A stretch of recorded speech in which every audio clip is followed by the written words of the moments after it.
हे मार्कंडेय, यह कथा कल्पना नहीं है। ये कर्म का शाश्वत नियम है। जो जैसा करता है उसे वैसा ही भोगना पड़ता है। जब करुणा मरती है तब आत्मा नीचे गिरती है और मनुष्य पशु बनने लगता है। मनुष्य के किन 5 कर्मों के कारण उसे पशु योनि में जन्म लेना पड़ता है? दोस्तों, अधिकांश लोगों के मन में यह प्रश्न अवश्य उठता होगा कि हमें कौन से कर्म करने चाहिए और कौन से कर्म नहीं करने चाहिए।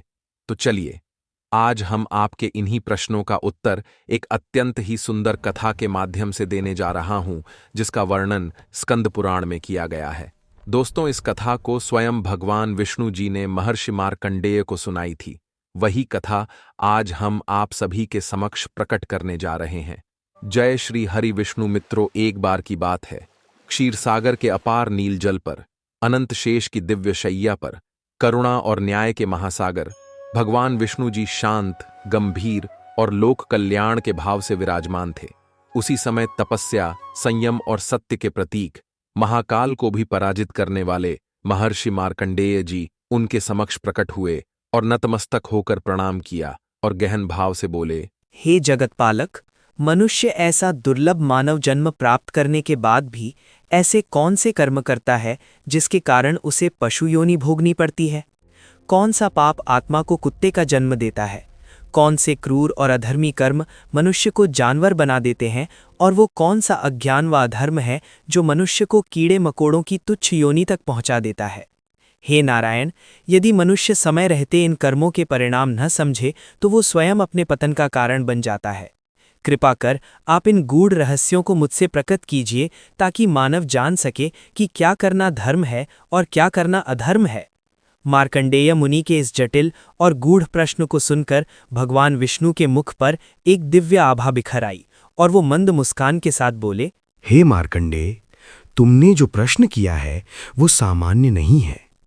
ये वही प्रश्न है जिसे सुनने योग्य कान बहुत कम होते हैं और जिसे धारण करने योग्य हृदय उससे भी दुर्लभ है। आज की ये कथा केवल सुनी नहीं जाती, ये आत्मा की परीक्षा लेती है। जो इसे ध्यानपूर्वक सुनता है वही अपने कर्मों का भार समझ पाता है।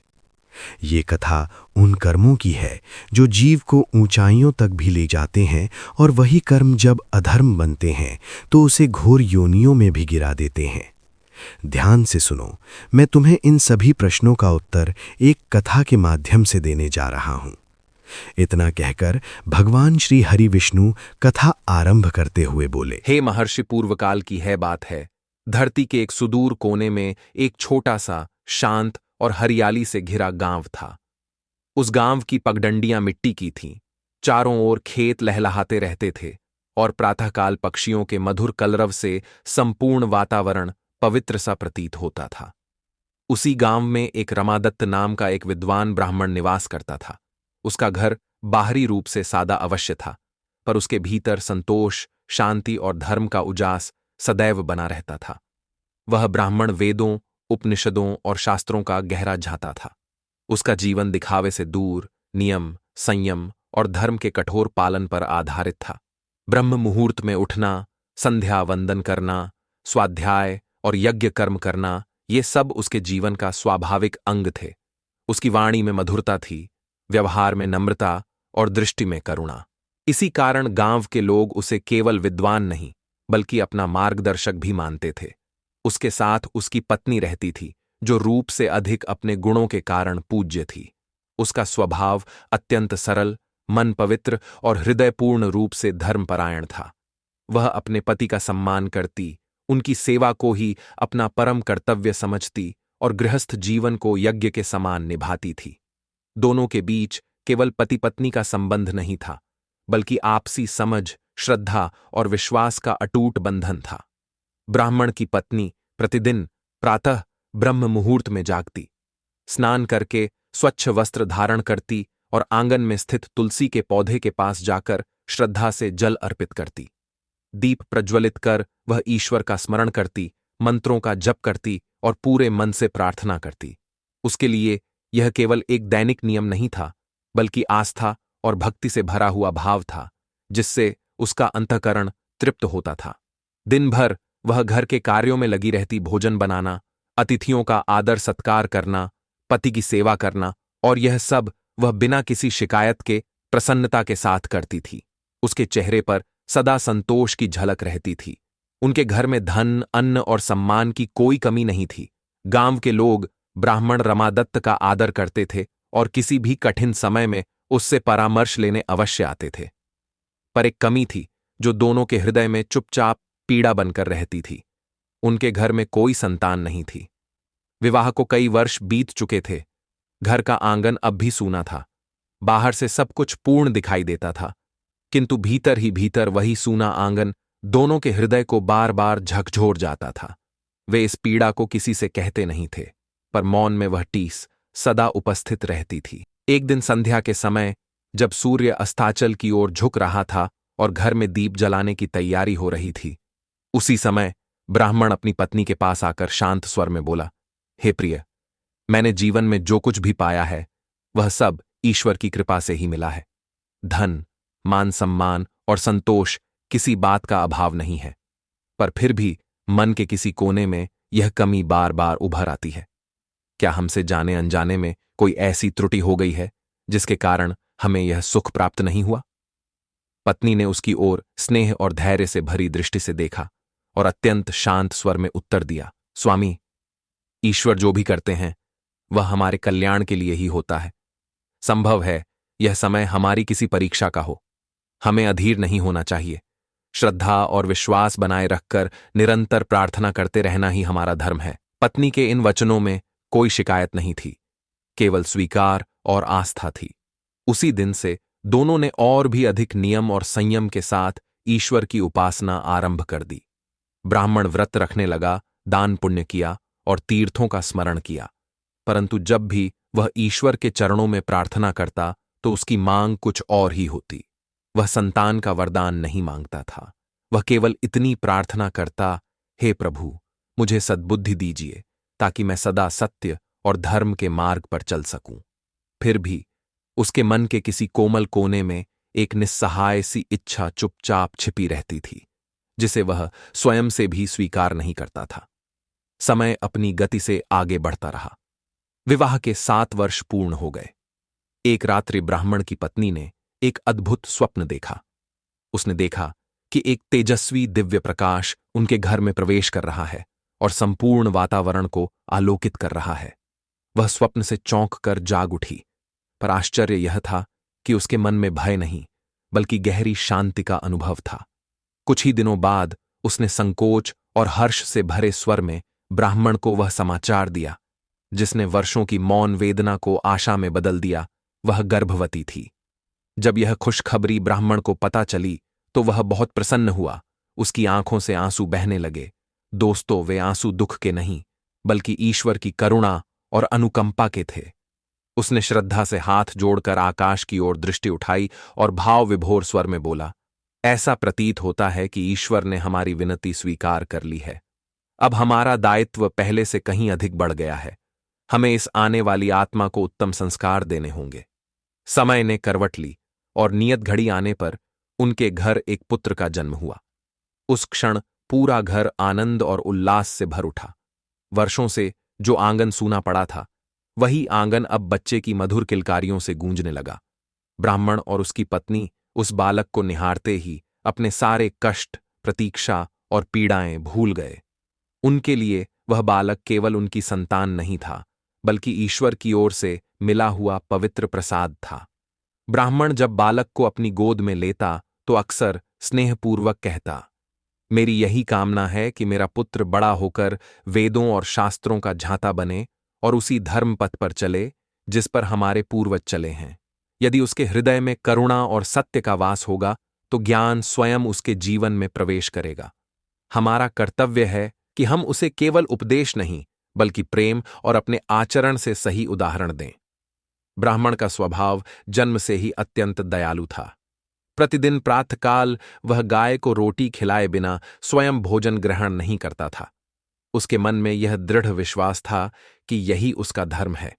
गांव की संकरी गलियों से गुजरते समय यदि उसे कोई कुत्ता, बिल्ली या पक्षी दिखाई दे जाता तो वह अवश्य रुकता और उन्हें कुछ न कुछ खाने को देता। यह सब वह किसी दिखावे या प्रशंसा के लिए नहीं करता था, बल्कि भीतर की करुणा से करता था। एक दिन गांव का ही एक पड़ोसी ब्राह्मण से बोला, आप प्रतिदिन इतना दान करते हैं, हर छोटे बड़े जीव का इतना ध्यान रखते हैं, क्या आपको कभी यह सब बोझ नहीं लगता? क्या ऐसा करने से आपको थकान नहीं होती? पड़ोसी की बात सुनकर ब्राह्मण ने उसकी ओर शांत, स्थिर और करुणा से भरी दृष्टि से देखा। उसके चेहरे पर न तो अहंकार था, न ही किसी प्रकार का दिखावा। वह धीमे स्वर में बोला, यदि किसी भूखे को देखकर भी हृदय द्रवित न हो तो फिर ज्ञान और धर्म का अर्थ ही क्या रह जाता है? शास्त्रों का अध्ययन तभी सार्थक है जब वह हमारे आचरण में उतर सके, अन्यथा वह केवल शब्दों का भार बनकर रह जाता है। उसकी वाणी में कोई कठोरता नहीं थी, केवल अनुभव की सच्चाई थी। पड़ोसी मौन हो गया और ब्राह्मण अपने मार्ग पर आगे बढ़ गया। उधर उसका पुत्र धीरे धीरे बढ़ने लगा। दिन मानो पंख लगाकर उड़ते जा रहे थे।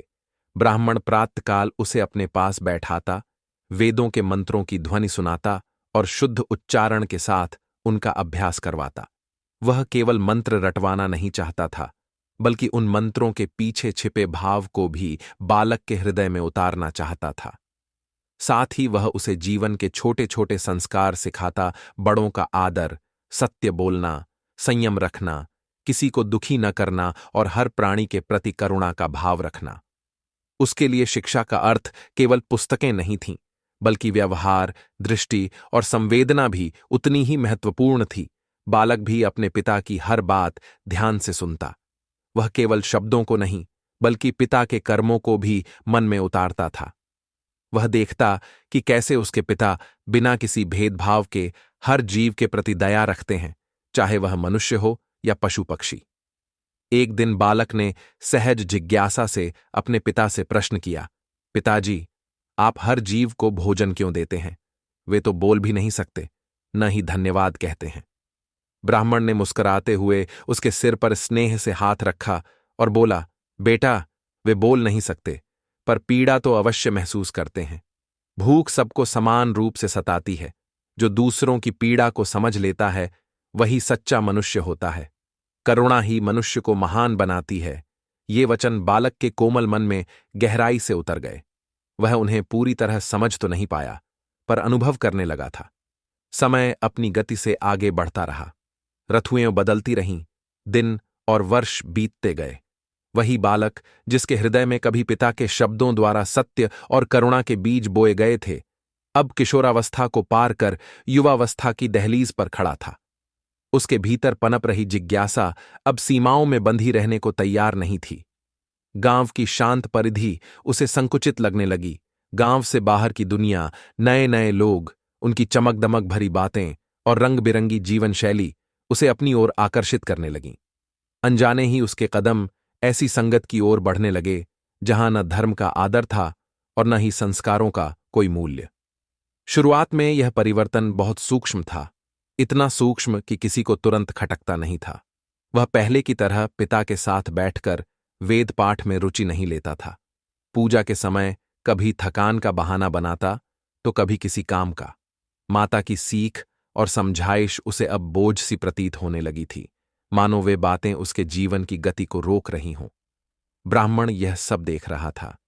एक एक परिवर्तन उसकी दृष्टि से छिपा नहीं था, फिर भी उसने अधीरता नहीं दिखाई, न क्रोध किया, न कठोर शब्द कहे।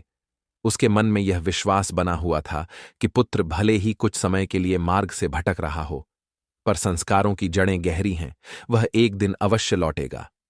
एक दिन उसने उचित समय देखकर अत्यंत शांत और स्नेहपूर्ण स्वर में पुत्र से कहा, बेटा, मैं देख रहा हूं कि अब तुम्हारा मन न अध्ययन में लगता है और न ही साधना में। क्या तुम्हें किसी प्रकार का कष्ट है, या फिर हमसे पालन पोषण में कोई भूल हो गई है जो तुम्हारे मन को व्यथित कर रही है?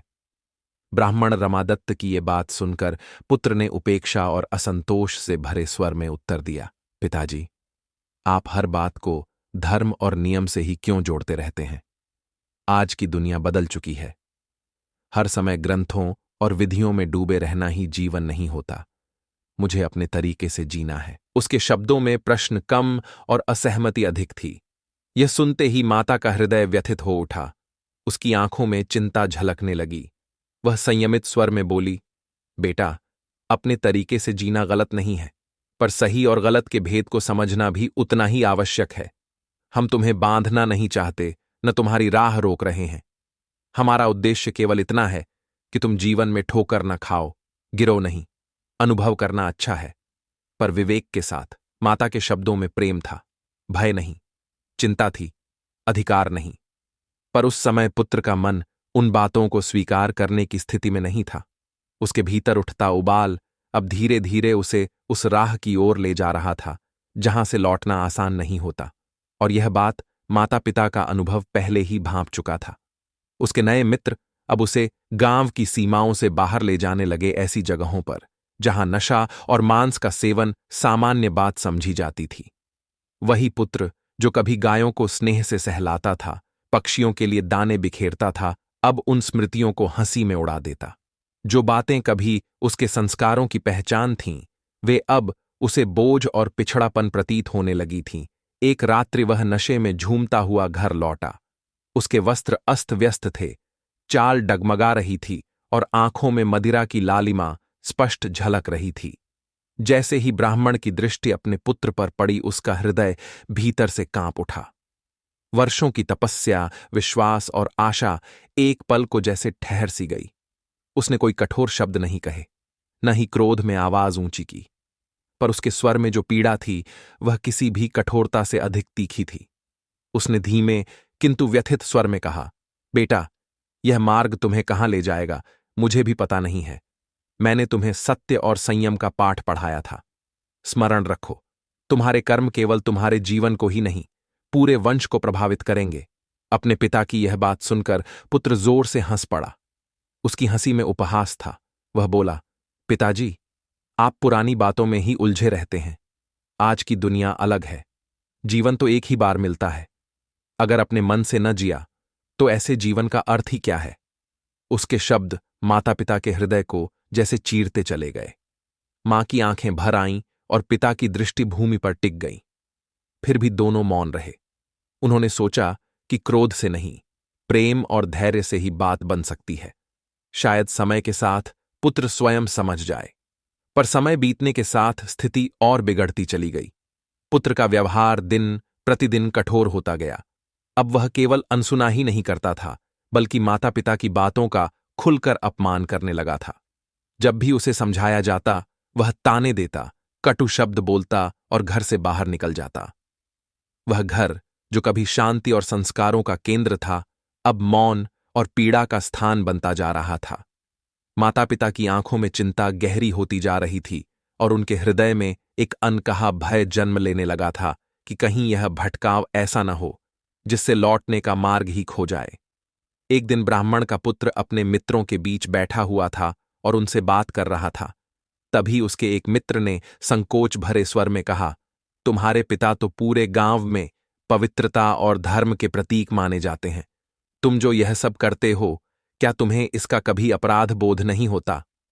यह सुनकर पुत्र ने मदिरा से भरा पात्र उठाया, एक घूंट लिया और उपहास भरी मुस्कान के साथ बोला, पिता का जीवन उनका है और मेरा जीवन मेरा। मैं उनकी तरह बनकर अपनी जवानी नहीं गंवाना चाहता। मुझे अपनी शर्तों पर जीना है। उसकी हंसी में अब उल्लास नहीं, घमंड था। आंखों में आत्मविश्वास नहीं, बल्कि अहंकार की चमक थी। वह यह भूल चुका था कि स्वतंत्रता और उच्चृंखलता के बीच एक बहुत बारीक पर गहरी रेखा होती है, जिसे पार करने के बाद मनुष्य स्वयं ही अपने पतन का कारण बन जाता है। उधर घर का वातावरण बिल्कुल विपरीत था। वहां शोर नहीं, केवल मौन था। माता प्रतिदिन संध्या के समय दीपक के सामने बैठती, हाथ जोड़कर ईश्वर का स्मरण करती। उसके होठों से शब्द बहुत कम निकलते थे, पर आंखों से बहते आंसू उसकी वेदना को सब कुछ कह जाते थे। वह ईश्वर से कोई शिकायत नहीं करती थी, केवल इतना प्रार्थना करती थी कि उसका पुत्र सही मार्ग पर लौट आए। एक संध्या ब्राह्मण ने निश्चय किया कि वह अंतिम बार अपने पुत्र से मन खोलकर बात करेगा। उसने न तो डांटने का विचार किया, न ही भय दिखाने का। वह उसे अपने पास बैठाकर गंभीर और शांत स्वर में बोला, बेटा, मैं तुम्हें कोई आदेश नहीं दे रहा हूं, न ही अपनी बात तुम पर थोपना चाहता हूं। मैं केवल अपने अनुभव साझा कर रहा हूं। जीवन में जो कर्म आज सुखद प्रतीत होते हैं, वही कल पीड़ा बनकर लौटते हैं। समय सबका लेखा रखता है। ब्राह्मण की बात सुनकर पुत्र ने झुंझलाकर उसकी बात काट दी। आप हमेशा भविष्य की बातें करते रहते हैं। मैं वर्तमान में जीता हूं। मुझे उपदेश नहीं चाहिए, मुझे मेरी आजादी चाहिए। उसके शब्दों में आग्रह नहीं, टकराव था। संवाद नहीं, अस्वीकार था। उस रात ब्राह्मण बहुत देर तक जागता रहा। दीपक की लौ कई बार डगमगाई, जैसे उसके मन की स्थिति को प्रकट कर रही हो। उसके भीतर अनेक प्रश्न उठने लगे। क्या पालन पोषण में कहीं कोई कमी रह गई थी? क्या प्रेम अधिक हो गया और अनुशासन कम पड़ गया? या फिर यह समय और संगत का ऐसा प्रभाव था जिसे कोई रोक नहीं सकता? इन विचारों के बीच उसके हृदय में एक अनजाना भय धीरे धीरे घर करने लगा। ऐसा प्रतीत होने लगा मानो आने वाला समय कोई कठोर परीक्षा लेने वाला हो, क्योंकि अब वह पुत्र पूरी तरह गलत संगत के अंधकार में डूब चुका था। मांस और मदिरा उसके जीवन का सामान्य हिस्सा बन गए थे। घर की मर्यादा, माता की ममता और पिता का वर्षों का तप, ये सब बातें उसके लिए धीरे धीरे अर्थहीन होती जा रही थीं। वह अपने हर कृत्य को तर्कों के सहारे सही ठहराने लगा था। उसे लगता था कि वही सही है और शेष संसार पीछे छूट चुका है। फिर भी उसके भीतर कहीं एक रिक्तता थी, एक खालीपन, जो उसे भीतर ही भीतर कचोटता था। पर वह उस सत्य को स्वीकार करने का साहस नहीं जुटा पाता था। समय के साथ उसके शौक और भी बढ़ते चले गए। जो कभी आदत थे, वे अब आवश्यकता बन चुके थे। मदिरा, मांस और अय्याशी के बिना उसका दिन अधूरा लगने लगा था। किंतु उसके जीवन की एक कठोर सच्चाई यह थी कि उसकी अपनी कोई कमाई नहीं थी। वह अब तक जो कुछ करता आया था, वह सब पिता के परिश्रम से अर्जित धन पर ही आश्रित था। धीरे धीरे ब्राह्मण के घर का वर्षों से संचित धन उसी की गलत आदतों की भेंट चढ़ने लगा। जो घर कभी संतोष, सादगी और शांति का प्रतीक था, वहां अब अभाव ने दस्तक दे दी। अनाज के भंडार खाली होने लगे। घर का वातावरण सूना और बोझिल हो गया।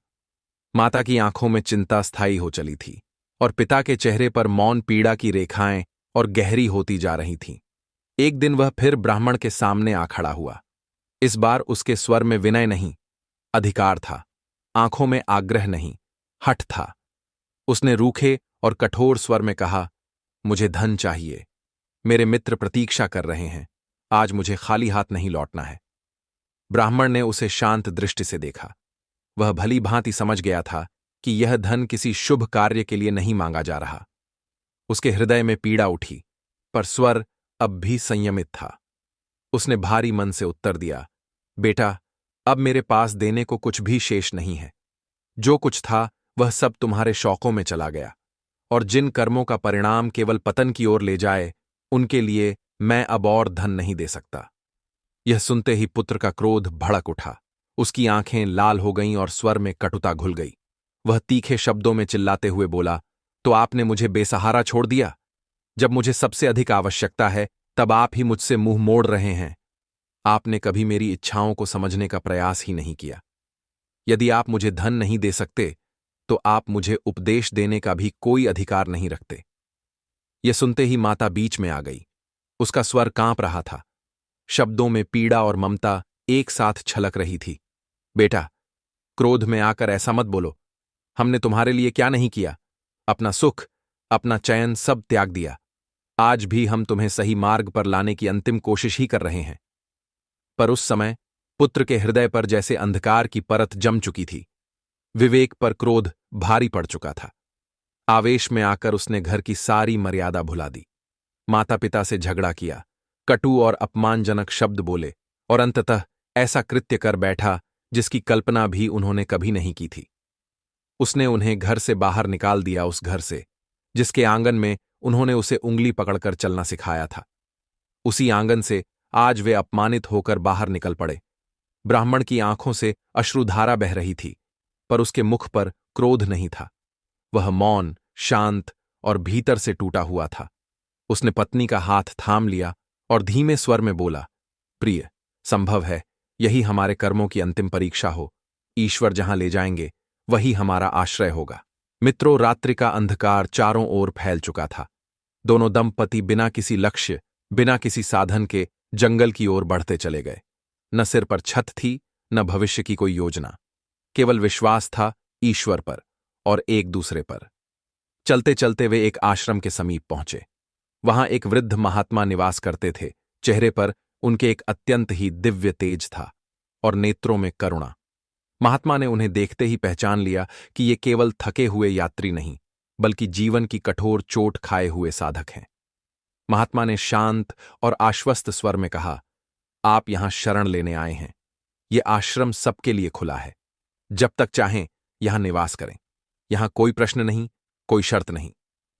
महात्मा के उन शब्दों ने जैसे दोनों के हृदय पर रखा बोझ हल्का कर दिया। उस रात वर्षों बाद उन्होंने निश्चिंत होकर सिर रखा। उधर दूसरी ओर ब्राह्मण का पुत्र अब पूरी तरह पतन के मार्ग पर उतर चुका था। जिस घर से संस्कार, मर्यादा और करुणा निकल चुकी थी, वहां अब केवल अभाव और अशांति रह गई थी। उसे यह आभास तक नहीं था कि जिन माता पिता को उसने ठुकराया है, वही उसके जीवन की अंतिम ढाल थे, और वह ढाल अब हट चुकी थी। समय अब अपने नियम से आगे बढ़ने वाला था, और कर्म अपने परिणाम दिखाने को तत्पर थे। माता पिता के चले जाने के बाद उसका जीवन पूरी तरह दिशाहीन हो गया। जिस घर में कभी शांति और अनुशासन था, वहां अब केवल अव्यवस्था और अराजकता रह गई थी। धन धीरे धीरे समाप्त हो चुका था, पर उसकी इच्छाएं और आदतें कम होने का नाम नहीं ले रही थीं। भीतर का खालीपन उसे लगातार किसी न किसी उग्र सुख की ओर धकेल रहा था। जब मदिरा और अय्याशी के लिए घर में रखा अंतिम धन भी समाप्त हो गया, तब उसने परिश्रम या साधना का मार्ग नहीं चुना। उसके लिए वह मार्ग बहुत कठिन था। उसने एक ऐसा रास्ता अपनाया जिसमें परिश्रम नहीं, केवल क्रूरता और हिंसा की आवश्यकता थी। वह जंगल में जाने लगा। वहां निर्दोष, बेजुबान पशुओं का शिकार करता, उनके प्राणों को निर्दयता से समाप्त करता और उनके मांस को बेचकर धन कमाने लगा। उसी धन से वह फिर नशे में डूब जाता।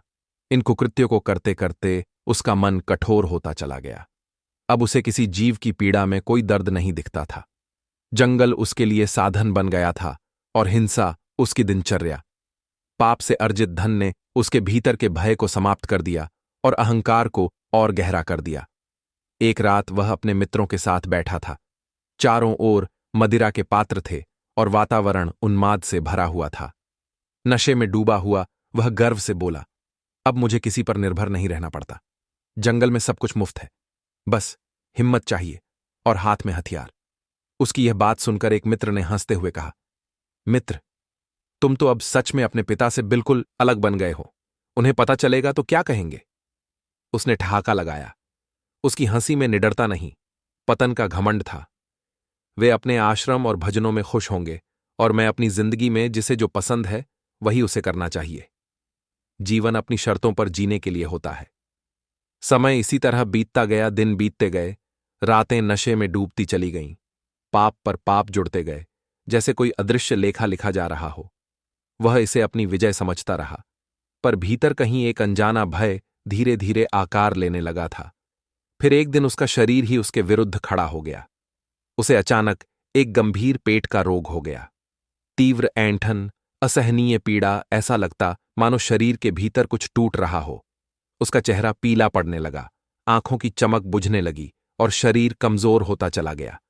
वह न ठीक से बैठ पाता, न चल पाता। रातें दर्द में कराहते हुए बीतती। जिन मित्रों के साथ वह हंसता था, वे अब उससे दूर रहने लगे।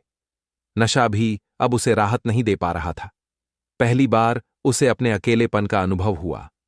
एक दिन असह्य पीड़ा से टूटकर उसने अपने मित्रों को बुलाया और कांपते स्वर में बोला, मेरे पेट में भयानक पीड़ा हो रही है, शरीर साथ नहीं दे रहा। लगता है कोई गंभीर बीमारी लग गई है। तुम सभी कुछ दिन मेरे साथ रहो, मुझे अकेला मत छोड़ो। उसके मित्रों ने उसे ऊपर से नीचे तक देखा। उसके शरीर पर फैली बीमारी, रिसता हुआ रक्त, दुर्गंध और पीड़ा, सब कुछ उन्हें भीतर तक भयभीत कर रहा था। वे एक दूसरे की ओर देखने लगे। किसी की आंखों में सहानुभूति नहीं थी, केवल डर था। कुछ क्षणों की चुप्पी के बाद एक मित्र ने पीछे हटते हुए कहा, यह तो कोई भयानक रोग लगता है। तुम्हारे पास रहने से हमारे लिए खतरा हो सकता है। तुम किसी वैद्य को दिखाओ। हम यहां नहीं रुक सकते। इतना कहकर वे एक एक कर उससे दूर होते चले गए। जिनके लिए उसने माता पिता को ठुकरा दिया था, वही आज उसे इस अवस्था में अकेला छोड़ गए थे। वह वहीं बैठा रह गया, टूटा हुआ, असहाय, अपने ही शरीर की पीड़ा से कराहता हुआ। चारों ओर सन्नाटा था, केवल उसकी कराह और जंगल की निस्तब्धता। उसी सन्नाटे में उसके भीतर विचारों का तूफान उठने लगा। उसका मन पूछने लगा, आज वे मित्र कहाँ हैं जिन्हें उसने अपना सब कुछ मान लिया था, और जिन माता पिता को उसने घर से निकाल दिया, वे मुझसे कितना प्रेम करते थे। उसकी आंखों से आंसू बहने लगे। वे आंसू अब दर्द के नहीं थे, पश्चाताप के थे। पहली बार उसने अपने कर्मों का वास्तविक भार महसूस किया। उसका हृदय जैसे स्वयं से प्रश्न करने लगा, मैंने यह सब किसके लिए किया? मदिरा और मांस के लिए? क्षणिक सुख के लिए?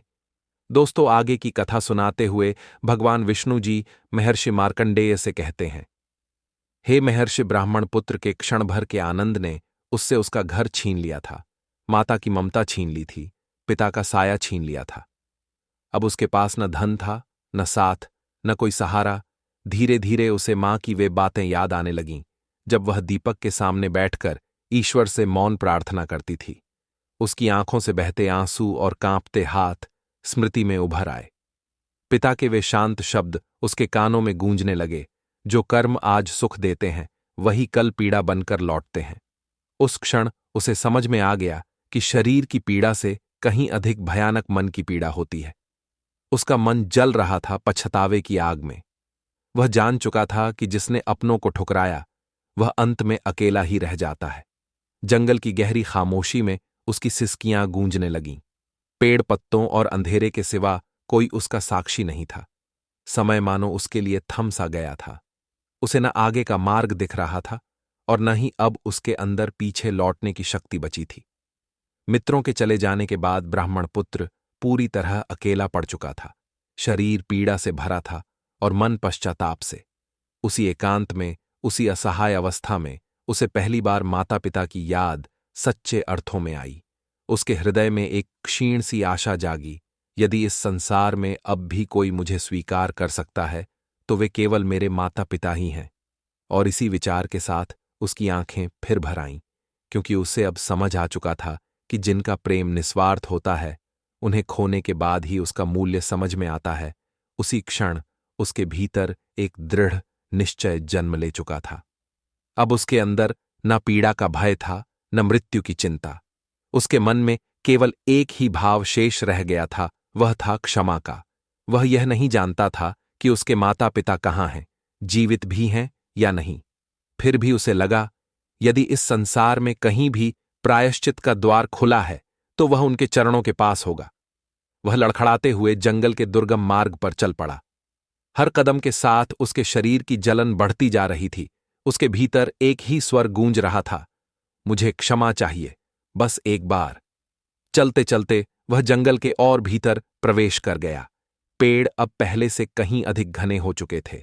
उनकी शाखाएं आकाश को ढक रही थीं। सूर्य का प्रकाश धरती तक मुश्किल से पहुंच पा रहा था।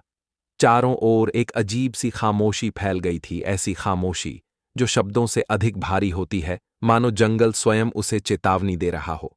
पक्षियों की चहचहाहट भी अब विरल हो चली थी। पत्तों की सरसराहट थम सी गई थी। उस सन्नाटे में उसने कांपते स्वर में कहा, मां, पिताजी, आप जहां भी हों, बस एक बार मुझे क्षमा कर दीजिए। कुछ दूर आगे बढ़ते ही अचानक झाड़ियों में हलचल हुई। उसका हृदय जोर जोर से धड़कने लगा, सांसें तेज हो गईं। अगले ही क्षण उसकी आंखों के सामने एक विकराल शेर आ खड़ा हुआ। उसकी आंखें भोजन के लिए लालायित हो रही थीं। उसकी चाल से ही स्पष्ट हो रहा था कि वह कई दिनों से भूखा है। वह धीरे धीरे उसकी ओर बढ़ने लगा। हर कदम के साथ मृत्यु और निकट आती प्रतीत हो रही थी। ब्राह्मण का पुत्र भय से कांप उठा। उसके पैर जैसे भूमि में जड़ हो गए हों। शरीर तो पहले ही पीड़ा से टूट चुका था, अब मन भी भय से भर गया। कांपती आवाज में वह बोला, मुझे मत मारो, मैं बहुत पीड़ा में हूं। मैं अपने माता पिता को खोजने जा रहा हूं। ब्राह्मण पुत्र की बातें सुनकर शेर रुक गया। उसकी आंखों में करुणा नहीं थी, बल्कि एक कठोर स्मृति थी, जैसे वह किसी पुराने अपराध को याद कर रहा हो। फिर वह गहरी और गंभीर आवाज में दहाड़ते हुए बोला, आज तुम अपने प्राणों की भीख मांग रहे हो। जब तुमने निर्दोष पशुओं को मारा था, तब उन्होंने भी जीवन की भीख मांगी होगी। तब उनकी पीड़ा तुमने क्यों नहीं सुनी? ये शब्द किसी शस्त्र की तरह उसके हृदय में उतर गए। उसकी आंखों से आंसू बहने लगे। वह फूट फूट कर रो पड़ा, मुझसे पाप हो गया। मैं अज्ञान में था। मुझे नहीं पता था कि यह सब इतना भयानक परिणाम देगा। शेर एक कदम और आगे बढ़ा। उसकी आवाज और कठोर हो गई। तुम मुझे अज्ञान का बहाना मत दो। तुम्हें सही और गलत का ज्ञान था। तुम एक ब्राह्मण के पुत्र हो, फिर भी तुमने जानबूझकर अधर्म को चुना। सिंह की बातें सुनकर ब्राह्मण पुत्र समझ चुका था कि यह केवल एक शेर नहीं है, यह उसके कर्मों का साक्षात रूप है। उसके भीतर का अहंकार, उसका पाप, उसकी क्रूरता सब आज उसके सामने खड़े थे। वह भूमि पर गिर पड़ा। शरीर थक चुका था, मन टूट चुका था, केवल पश्चाताप शेष था। वह विलाप करता हुआ शेर के चरणों में गिर पड़ा। दोनों हाथ जोड़कर कांपती हुई आवाज में बोला, हे सिंहराज, मैंने अपने माता पिता का अपमान किया। जिनके चरणों में मेरा जीवन सुरक्षित था, उन्हें ही मैंने ठुकरा दिया। आज मैं बिल्कुल अकेला हूं। मुझे एक अवसर और दे दो, केवल एक अवसर। उसकी करुण पुकार सुनकर शेर की आंखों में एक अजीब सी चमक उभरी। वह चमक केवल क्रूरता की नहीं थी, उसमें स्मृति भी थी, पीड़ा भी थी। शेर कुछ क्षण मौन रहा, फिर गंभीर स्वर में बोला, हे मूर्ख प्राणी, तुम्हारी कथा मुझे मेरी ही याद दिलाती है। शेर की यह बात सुनकर लड़का चौंक गया। उसने भय और आश्चर्य से उसकी ओर देखा। शेर ने अपना वृतांत बताते हुए कहा, मैं भी एक समय मनुष्य था। मुझे भी जीवन का सही मार्ग झांत था। धर्म, करुणा और संयम सब समझता था, पर मैंने भी स्वाद और हिंसा को चुना। लड़के की आंखें फैल गईं।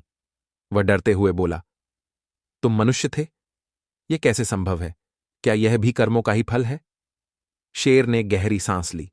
उसकी आवाज में अब गर्जना नहीं, अनुभव था। हां, पिछले जन्म में मैं भी बेजुबान पशुओं को मारता था। उनके मांस को भोजन नहीं, अधिकार समझता था। मुझे लगता था कि शक्ति का यही अर्थ है। पर मृत्यु के बाद मुझे इसी योनि में जन्म मिला। तब से आज तक इसी जंगल में भटक रहा हूं, भूख, हिंसा और अकेलेपन के साथ। यह सुनते ही लड़के का शरीर भय से सुन्न हो गया। उसका स्वर कांपने लगा। तो क्या मेरे लिए भी यही भाग्य लिखा है? क्या मेरे पाप मुझे भी ऐसी ही योनि में ले जाएंगे? शेर की दृष्टि और कठोर हो गई। वह बोला, कर्म कभी नष्ट नहीं होते, वे समय आने पर अवश्य फल देते हैं। तुम्हारे कर्म आज मेरे सामने खड़े हैं। लड़के ने फिर हाथ जोड़ दी। उसकी आंखों से आंसू बह रहे थे। मुझे क्षमा कर दो, मैंने जीवन को हल्के में लिया। मुझे नहीं पता था कि हर कर्म का लेखा रखा जाता है। शेर कुछ क्षण शांत रहा। जंगल में केवल हवा की सरसराहट थी। फिर वह बोला, पश्चाताप तब मूल्यवान होता है जब कर्म करने से पहले हो। आज का पश्चाताप तुम्हें पीड़ा से मुक्त नहीं कर सकता। आज मैं तुम्हें खाकर अपनी भूख मिटाऊंगा और तुम्हारे लिए ये तुम्हारे ही कर्मों का फल है। इतना कहते ही शेर ने ब्राह्मण पुत्र पर आक्रमण करके उसका जीवन समाप्त कर दिया। इस घटना के बाद उसके सामने दो भयानक आकृतियां प्रकट हुईं। नेत्र अग्नि के समान दहक रहे थे, हाथों में पाश था। वे यमदूत थे। एक यमदूत ने कठोर स्वर में कहा, अरे दुष्ट प्राणी, तेरा समय पूर्ण हो चुका है। अब तुझे अपने कर्मों का फल भोगना होगा। चलो, यमपुरी में धर्मराज तुम्हारी प्रतीक्षा कर रहे हैं। उस लड़के की आत्मा कांप उठी। भय से उसका स्वर टूट गया। क्या मुझे पाप बोध करने का अवसर नहीं मिलेगा? मैंने पश्चाताप कर लिया है। क्या अब भी कोई मार्ग शेष नहीं? दूसरे यमदूत ने उत्तर दिया, पश्चाताप का समय जीवित रहते हुए होता है, मृत्यु के बाद नहीं। अब केवल कर्मों का लेखा शेष है। वे दोनों उसकी आत्मा को बांधकर यमपुरी की ओर ले गए। मार्ग में उसने असंख्य आत्माएं देखीं। कोई रो रही थी, कोई कराह रही थी, कोई निस्तब्ध खड़ी थी। हर चेहरे पर पीड़ा थी, पर कारण एक ही था। कर्म कुछ ही समय में वे यमपुरी पहुंचे। वहां विशाल सभागृह था।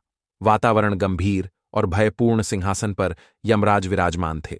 मुख पर न क्रोध था, न करुणा, केवल न्याय। उनके समीप चित्रगुप्त अपने ग्रंथों के साथ खड़े थे। यमदूतों ने प्रणाम कर कहा, महाराज, यह वही आत्मा है जिसने जीवन में अनेक अधर्म किए। इसे आपके सम्मुख प्रस्तुत किया गया है। यमराज ने गंभीर दृष्टि से आत्मा को देखा और कहा, चित्रगुप्त, इसके कर्मों का पूरा लेखा प्रस्तुत करो। चित्रगुप्त ने ग्रंथ खोला। उनका स्वर शांत था, पर शब्द कठोर सत्य से भरे थे। महाराज, यह आत्मा एक धर्मनिष्ठ ब्राह्मण की संतान थी।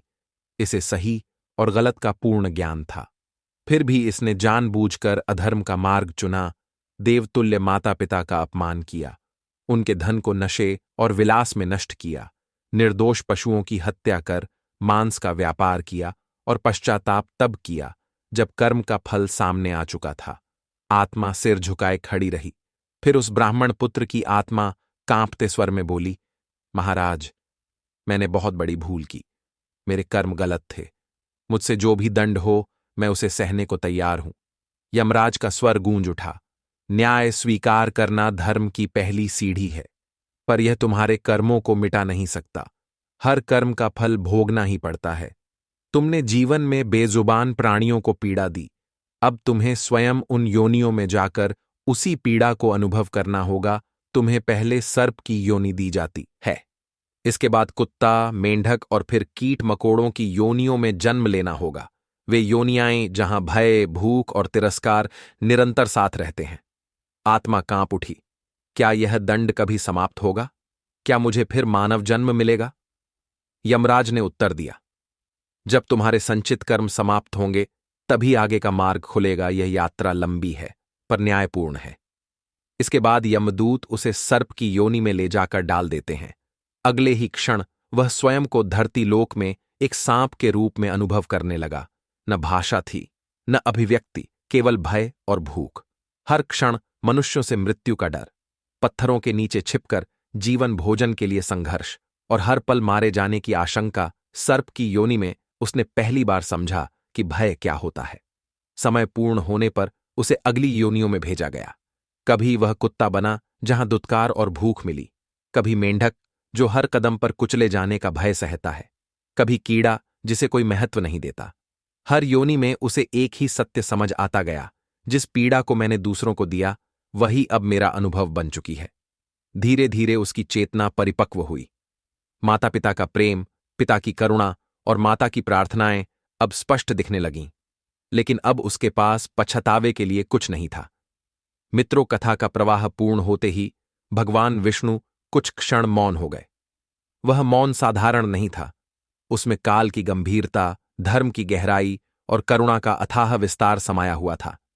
दिशाएं निस्तब्ध हो गईं, मानो समस्त सृष्टि उस वाणी की प्रतीक्षा कर रही हो। फिर भगवान विष्णु ने गंभीर और स्थिर स्वर में कहा, हे मार्कंडेय, मनुष्य को पशु योनि क्यों प्राप्त होती है? इसके अनेक कारण हैं। यह दंड नहीं, आत्मा की शिक्षा है। पहला कारण है क्रूर हिंसा और निर्दयता। जो मनुष्य बिना किसी आवश्यकता के केवल स्वाद, मनोरंजन या आनंद के लिए निर्दोष पशु पक्षियों की हत्या करता है और दूसरों के दर्द को अनुभव नहीं करता, उसकी आत्मा को उसी हिंसा से जुड़ी पशु योनि में जाना पड़ता है। ऐसे कर्म करुणा से शून्य होते हैं, और स्मरण रखो, करुणा के बिना मनुष्य मनुष्य नहीं रह पाता। दूसरा कारण है भोजन में लोभ और असंयम। जो व्यक्ति केवल जीभ के सुख के लिए जीता है, खाने पीने में मर्यादा छोड़ देता है और विवेक का त्याग कर देता है, उसे ऐसी योनि प्राप्त होती है जहां बुद्धि नहीं, केवल भूख और प्रवृत्ति शेष रहती है।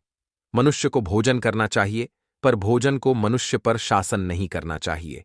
तीसरा कारण है काम वासना में डूबा हुआ जीवन। जो मनुष्य स्त्री पुरुष के सम्मान को भूलकर केवल वासना को ही जीवन का लक्ष्य बना लेता है, पर स्त्री गमन, छल और भोग में लिप्त रहता है, वह आत्मा ऐसी योनि पाती है जहां विवेक समाप्त हो जाता है और केवल प्रवृत्ति शेष रहती है। वासना पर नियंत्रण न हो तो आत्मा नीचे की ओर ही गिरती है। चौथा कारण है माता पिता और गुरु का अपमान। जिनसे जीवन मिला, जिनसे संस्कार और दिशा प्राप्त हुई, यदि मनुष्य उन्हीं का तिरस्कार करे और उनकी सेवा से मुंह मोड़ ले तो वह कृतघ्न कहलाता है। ऐसी आत्मा को ऐसी पशु योनि प्राप्त होती है जहां सेवा तो करनी पड़ती है, पर सम्मान कभी नहीं मिलता। पांचवां और सबसे सूक्ष्म कारण है अहंकार। जो मनुष्य अपने धन, शक्ति, ज्ञान या पद के घमंड में दूसरों को तुच्छ समझने लगता है, निर्बल और निर्धन का उपहास करता है, उसे वही योनि प्राप्त होती है जिसे वह तुच्छ समझता था, ताकि अनुभव से वह जान सके कि घमंड का फल क्या होता है। इसके पश्चात भगवान विष्णु ने वाणी को विराम देते हुए कहा, हे मार्कंडेय, पशु योनि दंड मात्र नहीं है, वह आत्मा के लिए शिक्षा है। मनुष्य जन्म सबसे बड़ा अवसर है। जो इसे करुणा, संयम और विनम्रता के साथ जी लेता है, वही इस जन्म मृत्यु के चक्र से मुक्त हो पाता है। यह सुनकर महर्षि मार्कंडेय नतमस्तक हो गए। उनका हृदय कृतज्ञता से भर उठा और उन्होंने कहा, प्रभु, आज आपने कर्म और करुणा का सच्चा, शाश्वत और अमिट अर्थ प्रकट कर दिया। इसे सुनकर मैं धन्य हो गया। प्रिय मित्रों, इसी के साथ आज की यह कथा समाप्त होती। राधे राधे दोस्तों, वीडियो देखने के लिए आप सभी का बहुत बहुत धन्यवाद।